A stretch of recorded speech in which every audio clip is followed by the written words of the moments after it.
Hello दोस्तों, आप सभी का स्वागत है। दोस्तों, ये कहानी एक सीधी सादी लड़की सुनैना की है। सुनैना को बीकॉम पास किए हुए लगभग 6 महीने बीत चुके थे। उसके काफ़ी अच्छे नंबर आए थे और अब वो फ्लोरिडा जाकर बिजनेस एडमिनिस्ट्रेशन का कोर्स करना चाहती थी। उसने फॉर्म वगैरह भर दिया और सारी तैयारी कर ली जाने की, परंतु उसका दोस्त विनय उसे जाने के लिए रोक रहा था। विनय ने कहा कि तुम पढ़ाई यहीं कर लो इंडिया में, और बाद में हम दोनों मिलकर कुछ काम कर लेंगे। विनय सुनैना को सोना कहकर बुलाता था और सुनैना को ये बिल्कुल भी अच्छा नहीं लगता था। घर वाले सुनैना को प्यार से नैना बुलाते थे और बाकी सभी सुनैना। एक बार सुनैना को पीलिया हो गया था, जिससे उसका पूरा शरीर पीला पड़ गया था। बस तब से विनय सोना सोना कहकर पीछे पड़ा रहता था। दिनेश के जाने के बाद विनय ने सुनैना को बहुत संभाला, एक सच्चे दोस्त की तरह ज़रूरत के वक्त साथ दिया। दिनेश सुनैना के बचपन का दोस्त था, दोनों के बीच गहरी दोस्ती थी। इस बार बीकॉम एग्जाम में दिनेश नकल करते हुए पकड़ा गया था। सुनैना को जब पता चला तो वो बहुत दुखी हो गई। वो बार बार यही सोच रही थी कि दिनेश तो पढ़ाई में काफ़ी अच्छा था, फिर उसे ये सब करने की क्या ज़रूरत पड़ गई। दिनेश पढ़ाई में अच्छा था, पर क्लास में पहले नंबर पर हमेशा विनय ही आता था। विनय ने सुनैना को कहा कि शायद क्लास में पहले नंबर पर आने के लिए उसने ऐसा किया। इस बात पर सुनैना ने भी यकीन कर लिया और उस दिन के बाद से सुनैना ने दिनेश को कभी नहीं देखा। उसकी फैमिली ने किसी तरह पूरा मामला निपटाकर उसे अपने मामा के यहाँ भेज दिया और वो वही है तभी से। अब बस सुनैना का एक ही दोस्त बचा था और वो विनय था। परंतु विनय सुनैना को पसंद करने लगा था और वो सुनैना पर बात बात पर हक जमाने लग गया, जैसे वो उसकी नौकर हो। सुनैना को ये बात बिल्कुल भी अच्छी नहीं लगती थी, लेकिन उसने विनय से कुछ नहीं कहा कि कहीं उनकी दोस्ती खराब ना हो जाए। आज उसने सुनैना को ट्रीट के लिए बुलाया। विनय को अच्छी जॉब मिल गई थी और वो ये खुशी सुनैना के साथ सेलिब्रेट करना चाहता था। सुनैना भी बहुत खुश थी, क्योंकि विनय कॉलेज में सबका चहेता था, खासकर लड़कियों का, और वो सुनैना का अच्छा दोस्त था। अच्छा लगता है जिसे सब देखते हों और वो आपके साथ खड़ा हो। विनय ने सुनैना को एक रेस्टोरेंट में बुलाया था। सुनैना वहाँ गई और विनय को गले लगाकर बधाई दी। दोनों ने साथ में पिज्ज़ा खाया और बातें करने लगे। तभी वेटर सुनैना का फेवरेट चोको लावा केक लेके आया। केक देखकर सुनैना बहुत खुश हो गई। सुनैना ने जैसे ही खाने के लिए केक काटा, उसमें एक अंगूठी निकली। ये क्या, ये अंगूठी कहाँ से आई इसमें, कहते हुए सुनैना चौंक गई।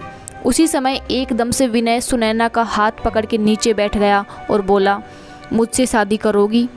सोना, मैं तुमसे और सिर्फ तुमसे प्यार करता हूँ। मेरी हर सांस, मेरी हर धड़कन में, मेरे हर पल में सिर्फ तुम हो सोना। सुनैना उसकी बात सुनकर सुन्न हो गई और वो लगातार बोले जा रहा था, मुझे यकीन है कि मैं सिर्फ इसीलिए जन्मा हूँ कि तुमसे प्यार कर सकूँ, और तुम सिर्फ इसीलिए कि एक दिन मेरी बन जाओगी, और अगर तुम अपने दिल से पूछोगी तो जान लोगी कि मैं सच कह रहा हूँ।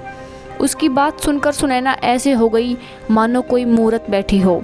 वह समझ ही नहीं पा रही थी कि क्या जवाब दूँ। उसने विनय को कभी इस नज़र से देखा ही नहीं, वो सिर्फ उसे अच्छा दोस्त मानती थी। सुनैना तो अभी पढ़ाई करना चाहती थी और अपने पैरों पर खड़ी होना चाहती थी। सुनैना बोली, देखो विनय, मैं अभी पढ़ाई करना चाहती हूँ, शादी वादी का मैंने कुछ सोचा ही नहीं। विनय बोला, शादी करोगी तो मुझसे ही करोगी। तब सुनैना बोली, मैंने कहा ना, अभी सिर्फ पढ़ाई और कुछ नहीं। विनय ने कहा, सोना, तुम शादी क्यों नहीं करना चाहती? तुम्हें कोई और पसंद है? प्लीज़ सोना बोलो। अरे क्या सोना सोना करते रहते हो, सुनैना नाम है मेरा, वह गुस्से से बोली और वहाँ से बाहर आ गई। एक ऑटो रोका और घर के लिए चली गई। विनय उसे बार बार फ़ोन करता और बस यही बात बोलता कि तुमने शादी से मना क्यों किया? क्या मैं पसंद नहीं हूँ? क्या कोई और पसंद है? अब तो सुनैना ने उसका फ़ोन उठाना भी छोड़ दिया, क्योंकि वो उसे पसंद ही नहीं करती थी। धीरे धीरे फिर विनय ने भी फ़ोन करना बंद कर दिया। एक दिन सुनैना वीज़ा के लिए एम्बेसी में इंटरव्यू देने जा रही थी। उसके लिए ये बहुत अच्छा दिन था।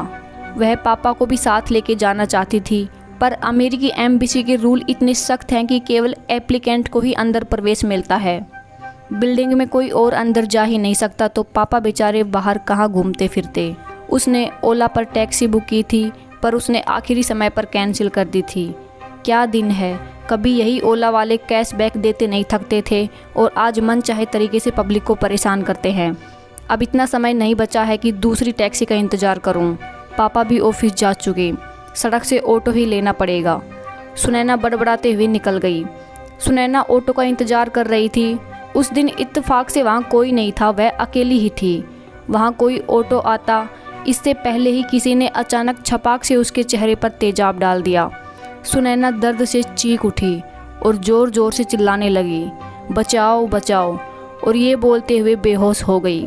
कुछ घंटों बाद अस्पताल में होश आया तो पूरा चेहरा पट्टियों से ढका हुआ था।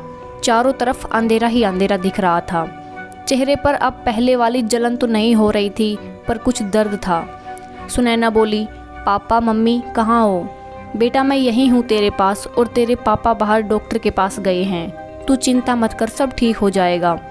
वो तो भला हो विनय का जो वहीं था और तुम्हें फ़ौरन अस्पताल ले आया।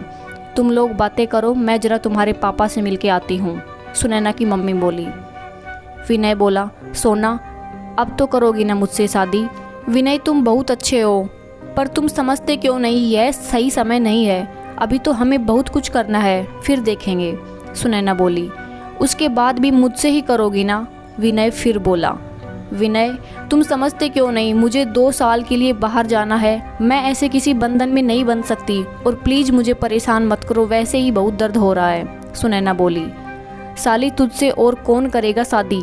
तेरे इस जले हुए चेहरे के साथ मैं ही कर सकता हूँ बस, विनय गुस्से से बोला। तू साली इसी लायक है, तेरा ये चेहरा मैंने ही जलाया है ताकि कोई और तुझे पसंद ही ना करे। वो साला दिनेश भी तेरे पीछे पागल था, उसको भी मैंने ही भगाया था। कोई बात नहीं, तू तड़प, और जब कोई ना मिले तब आ जाना मेरे पास। ये सब सुनकर सुनैना चौंक गई। उसको तो विश्वास ही नहीं हो रहा था कि उसका इतना अच्छा दोस्त ही उसके साथ ऐसा कर सकता है। वो बेचारी तो ये सोच रही थी कि आखिर उसकी गलती क्या थी जो विनय ने उसे इतनी बड़ी सज़ा दी। वो बोली, विनय कभी नहीं सोचा था कि तुम इतना नीचे गिर सकते हो। पहले थोड़ी उम्मीद थी कि शायद मैं तुमसे शादी करती, पर अब तो मुझे ज़िंदगी भर कुंवारी रहना पसंद है, पर तेरी गुलामी नहीं। दूर हो जा मेरी नज़रों के सामने से। और ये कहकर वो ज़ोर ज़ोर से रोने लग गई। उसने तुरंत ये बात अपने माता पिता को बताई और विनय के खिलाफ कंप्लेंट दर्ज करवाई। विनय ने जो जुर्म किया था उसके लिए उसे कड़ी सज़ा सुनाई गई। विनय की इस घटिया हरकत की वजह से सुनैना का दोस्ती पर से भरोसा ही उठ चुका था। विनय ने खुद की ज़िंदगी तो ख़राब कर ही ली थी और साथ साथ सुनैना की भी कर दी थी। उसको लगता था कि वो सुनैना से प्यार करता है, परंतु ये प्यार नहीं था, एक तरह का पागलपन था, और उसके इस पागलपन ने सुनैना की भी ज़िंदगी बर्बाद कर दी।